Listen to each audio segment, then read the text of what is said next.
Olá, Zendanas, tudo bem? Bom, hoje eu vim falar de uma coisa que vocês me perguntam muito. Doutora, saiu uma sentença, eu posso apelar? Doutora, meu advogado apelou, o que acontece agora? Eu vim falar da famosa apelação. Não que vocês não saibam disso, tem muita gente que sabe, mas não sabe o passo a passo, como isso funciona, quanto tempo demora, como que é na prática do dia a dia. Eu trouxe um vídeo mais longo, vai ser sim mais longo, porque eu vou trazer passo a passo. Tá? Se você quiser e se interessar, sugiro que você fique até o fim porque tem bastante curiosidade. Então vamos lá? Gente, a apelação, ela serve para recorrer da sentença. Mas vai ser sempre assim, Aline? Não, porque direito não é preto no branco, não é uma coisa assim que eu falo, ai, nunca tem exceção. Pelo contrário, direito normalmente é mais exceção do que a regra. Então, vocês têm que pensar, saiu uma sentença, cabe apelação. Aí, tem uma decisão, cabe apelação? Talvez. Isso porque o código fala que das decisões que não são cabíveis a agravo de instrumento, quem não sabe que é agravo de instrumento, volta lá no meu vídeo, e quem sabe vai saber que tem uma lista de decisões que cabem o agravo, você pode questionar essa decisão que não cabe o agravo em apelação. Olha a curiosidade. Aí você pode fazer uma preliminar, ou seja, um texto inicial, falando, excelência, antes de falar da apelação, da sentença propriamente dita, eu quero questionar aquela decisão lá de trás, porque lá naquela decisão não cabe agravo de instrumento, então eu posso questionar em preliminar de apelação. Ah, entendi. Então eu posso em sentença em algumas decisões interlocutórias. E eu posso interpor apelação no caso de despacho. Vocês vão ver no processo de vocês que normalmente sai despacho, despacho. Não, porque do despacho não cabe recurso. Então esse é o ponto número 1. Para que serve a apelação? Ponto número 2. Prazo da apelação, né? O prazo que você tem para apelar. Gente, os prazos no processo civil, e aqui eu tô falando de processo civil, porque o meu canal não é tão focado nas outras áreas. Em breve eu quero trazer outras pessoas de outras áreas aqui, mas eu falo para direito civil, direito de família, e algumas coisas cabem na área trabalhista, tá? Mas nesse caso não é igual. O prazo para apelação em processo civil são 15 dias úteis. E como é que eu conto isso, Aline? Gente, eu vou ensinar para vocês como eu aprendi, que eu acho a forma mais fácil que tem, tá? Então você tem que gravar isso aí na sua cabeça. Disponibilizou, publicou, contou. Eu vou explicar. Vocês vão ver que no processo de vocês vai sair certidão de disponibilização. E depois no dia seguinte vai sair certidão de publicação. Isso se a publicação for no dia seguinte, tá? Porque às vezes tem fim de semana no meio, então publica no outro dia, na segunda-feira. Aí, tá aí, saiu, disponibilizou, publicou, contou. No dia seguinte é que você vai contar. Então, sai a certidão de disponibilização, certidão de publicação, aquele outro dia é o primeiro dia, tá? Então, assim, você vai contar só dias úteis, você vai excluir os feriados, e aí você vai contar 15 dias. E esse prazo é só em dias úteis. Então, se tiver feriado, desconta. Se tiver feriado na cidade, local, desconta, desde que o advogado comprove a existência desses feriados. Beleza, passaram-se os 15 dias, o advogado foi lá e protocolou sua petição de apelação. O que acontece agora ali? Na prática, o processo ele é eletrônico, então ele tem que sair do fórum da Justiça Comum e ir para o tribunal. Em tese, eles deveriam fazer isso em 5 dias, mas nem sempre é tão rápido assim. Então, o processo é remetido ao tribunal e no tribunal ele vai ser distribuído a um relator. E se a gente for pensar, quem é o relator? Ele é o juiz, que é o desembargador, que em segundo grau a gente chama juiz de desembargador. E ele vai olhar o processo inicialmente, vai relatar, quer fazer um relatório, ou seja, um resumo daquilo, e vai passar para os outros juízes analisarem, né? Em São Paulo, a gente tem cada tribunal é estadual, então eu olhei o regimento interno do estado de São Paulo para falar para vocês. Eu sugiro que vocês, estando em outros estados, tenham a curiosidade de olhar o regimento interno. Em São Paulo, as câmaras, né, são formadas por 5 desembargadores e as turmas são formadas por 3 desembargadores, tá? Então isso significa dizer que o seu processo vai ser julgado por 3 pessoas, o relator e mais 2. Ah, e como funciona isso? Basicamente, o relator faz o voto e profere o voto inicial, ou seja, ele vai falar primeiro, e aí os outros 2 vão falar se eles concordam, se eles seguem o relator, ou se eles discordam, e se eles não seguem o relator. E aí eles têm que falar em voz alta o próprio voto, tá? A regra é que eles falem o próprio voto, mas em processo civil eles podem falar só um resuminho. Em direito criminal, não, eles têm que ler tudo, pelo menos em São Paulo, tá? São Paulo é diferente de outros estados, pode ser diferente de outros estados. Ah, Aline, quanto tempo eles têm para julgar meu processo? Que é a pergunta que vocês também me fazem. Gente, em São Paulo, no regimento interno, o relator ele tem 30 dias para julgar, né? Para analisar e para julgar. E assim os outros desembargadores. Ah, mas é cumulativo? Não, né? Deveria ser 30 dias o relator, 30 dias o revisor. mas nem sempre em processo civil você tem revisor. Então, assim, deveria ser 30 dias. Porque os processos são eletrônicos, então não tem que passar de um gabinete para o outro, né? Mas, na prática, esse é um prazo impróprio que não gera penalidade para os desembargadores. É diferente se a gente, advogado, descumprir algum prazo.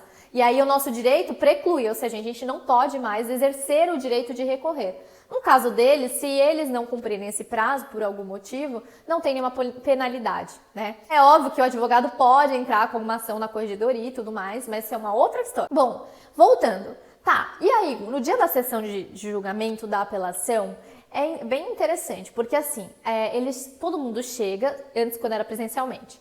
O advogado, ele pode pedir preferência para sustentar oralmente. Então, ele pode explicar um pouquinho do caso concreto e pedir, e reforçar os pedidos. Então, a sustentação oral, basicamente, é o advogado ir lá e falar, exercer o seu poder de fala para tentar reverter ou melhorar a situação do processo. E aí, depois que o desembargador, então o relator faz um resumo do processo, chama o advogado para sustentar oralmente, se tiver, né, sustentação oral, e depois ele lê o relatório, né, o relator lê o relatório, e aí eles decidem. Pode ser que na hora um dos desembargadores peça a vista dos autos, ou seja, ele fala, olha, a sustentação oral do advogado pode ter mexido com o que ele achava no voto, ele pode estar tendente a mudar, né, aquilo. Então ele vai pedir vista dos autos. E aí, em São Paulo, esse desembargador tem 10 dias para devolver o feito, né, à mesa, né, ou seja, a ordem para ser julgado novamente. E esses 10 dias podem ser prorrogados uma vez. Então ele pode ter 20 dias para analisar de novo o processo e ele volta para julgamento. E aí a gente tem uma coisa que se chama pauta. Então tem uma lista de todos os processos que vão ser julgados naquele dia. Tem preferência dependendo da matéria e tudo mais. E aí, Aline? Foi unânime? Os três desembargadores julgaram favoráveis? Ok. E se a decisão for não unânime? O que significa isso? Unânime é, por exemplo, todos acham a mesma coisa. Não unânime é que tem alguma divergência. O que acontece? Aí é que vai ser designada uma sessão extra com novos desembargadores para rever a questão. E essa sessão pode não ser extra, porque normalmente quem já participou de julgamento no tribunal vê que são vários desembargadores, bem mais que 3 numa sala. Então pode ser que outros já entrem ao mesmo tempo e já resolvam a questão, tá? Se for não unânime. Então assim, gente, não é uma coisa tão simples, né? Ah, saiu, chegou lá e foi decidido dessa forma. Não.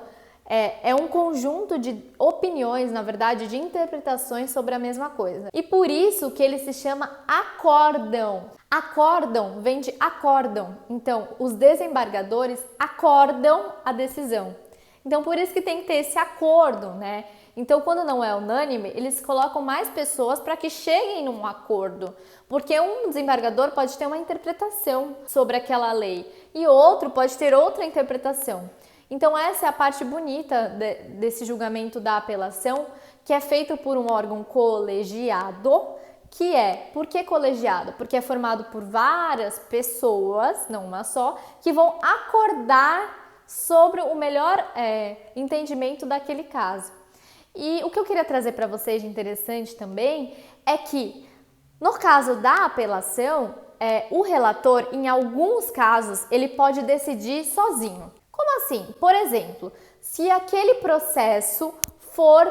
recurso for contra uma súmula dos tribunais. Quem não sabe o que é súmula, eu vou deixar um card para vocês irem no meu vídeo que tem sobre súmula. Ah, tá. Se o meu processo for contra uma súmula, o relator, quando ele receber o meu processo, já pode falar, olha, indefiro o pedido ou indefiro o recurso porque vai contra a súmula. Isso a gente chama de decisão monocrática. Quando vocês escutam na televisão, fulano, é muito comum isso nos tribunais superiores, decidiu monocraticamente o processo, é porque aquele recurso vai contra alguma coisa que está prevista no código. Por exemplo, vai contra uma súmula, tá? Então ele pode decidir sozinho. Embora a gente privilegie o colegiado, né? Mas ele pode decidir sozinho em alguns casos específicos. E aí, o que acontece? Aí você pode interpor um recurso que se chama agravo interno contra a decisão do relator, porque foi uma decisão sozinha. E aí esse recurso vai subir para o colegiado decidir. Então, gente, é uma questão complexa, né? O processo, ele tem suas belezas e suas nuances. Aí, tá bom, Aline, beleza, entendi como funciona. O que acontece depois da decisão? O que eu faço? É porque vocês ficam muito desesperados. E depois da apelação, eu posso recorrer? Calma. Depois que apelou, que saiu a decisão do tribunal, o processo vai voltar para o primeiro grau. E aí, o juiz de primeiro grau, que é o juiz do fórum, tem que cumprir aquela decisão, tá? Mas e se você não concordar com a decisão, né? Porque acho que o ponto de vocês é mais eu não concordar com a decisão. Se você não concordar com a decisão, aí você pode. Tem duas coisas. Primeiro, o seu advogado pode opor embargo de declaração, que é um recurso que a gente já estudou aqui no canal, que fala sobre equívocos na decisão. E segundo, o seu advogado pode levar o seu processo em recurso especial e recurso extraordinário, que são os recursos para os tribunais superiores. E é muito comum que depois que sai a sua apelação, o advogado já entre com embargo de declaração. Mas por que ele faz isso? Porque ele tem que pré-questionar, ou seja, ele tem que deixar a casa arrumada para um recurso no Tribunal Superior, que é o extraordinário ou o recurso especial. Mas esses outros dois recursos são conversas para outros vídeos. O que eu quero que vocês entendam é que depois da apelação, né, ainda pode ter alguma certa continuidade. Mas se vocês já viram o meu vídeo sobre primeira e segunda instância, vocês vão entender que não é para todo mundo, tá? Se não viram, deem uma olhada lá. E é isso, espero que tenha ficado claro o procedimento da apelação, que não é uma coisa simples. E curtam e compartilhem esse vídeo com quem vocês quiserem para o nosso canal crescer. Lembrando, conhecimento é empoderamento.